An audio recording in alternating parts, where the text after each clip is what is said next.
Hallelujah, praise the lord. దేవునికి వందనములు, మీకందరికీ వందనములు. ఉదయకాల దేవుని వాగ్దానం సామెతలు గ్రంథం 28వ అధ్యాయం 20వ వచనం ధ్యానించుకుందాం. నమ్మకమైన వానికి దీవెనలు మెండుగా కలుగును. వాక్యంలో చూస్తున్నట్లుగా మనము నమ్మకముగా ఉన్నప్పుడు మనము దీవెనలు పొందుకుంటాం. మోషేను చూస్తూ ఉన్నాము. దేవుడు చెప్తూ ఉన్నాడు, మోషే ఇల్లంతటిలో నమ్మకమైన వాడు అని దేవుడు సాక్ష్యము చెప్తూ ఉన్నాడు. అలాగా మనము ఏ పని అయితే చేస్తూ ఉన్నామో, ఉద్యోగము కానీ, వ్యాపారము కానీ, పొలము పని కానీ, మనము ఒకరి దగ్గర పని చేస్తూ ఉన్నప్పుడు యజమానికి మనము నమ్మకముగా పని చేయాలి. యజమాని చెప్పినట్టు మనం నమ్మకంగా పని చేసినప్పుడు మనము అందులో మోసము చేయకుండా, అన్యాయము చేయకుండా, అక్రమము చేయకుండా, లంచములు తీసుకోకుండా మనం చేసినప్పుడు మనము ఆ పనిలో నమ్మకముగా ఉన్నప్పుడు దేవుడు మనకు మెండైన దీవెనలు ఇస్తాడు. అది చిన్న పని అయినప్పటికీ, పెద్ద పని అయినప్పటికీ,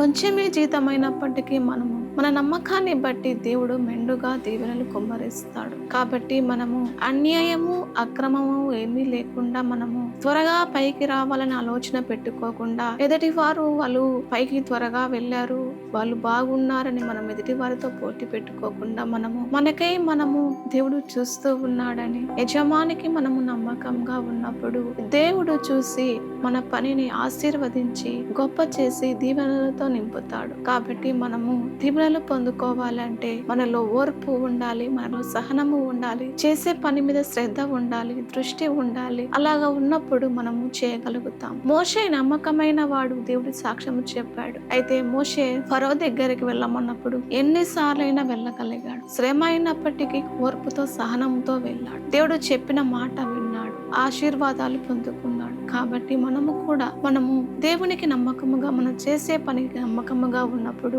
దీవెనలు పొందుకుంటాము. దేవుడి వాగ్దానం నెరవేర్చును గాక. ఆమె ప్రార్థన. పరిశుద్ధుడా తండ్రి, నీకు వందనాలు, స్తోత్రాలు ప్రభువా. అయ్యా, నమ్మకముగా ఉన్నప్పుడు మీరు దీవెనలు ఇచ్చే దేవుడు తండ్రి. నాయనా, మేము నమ్మకంగా ఉండడానికి సాయము దయచేయమని యేసు నామములో ప్రార్థిస్తున్నాము తండ్రి. ఆమె.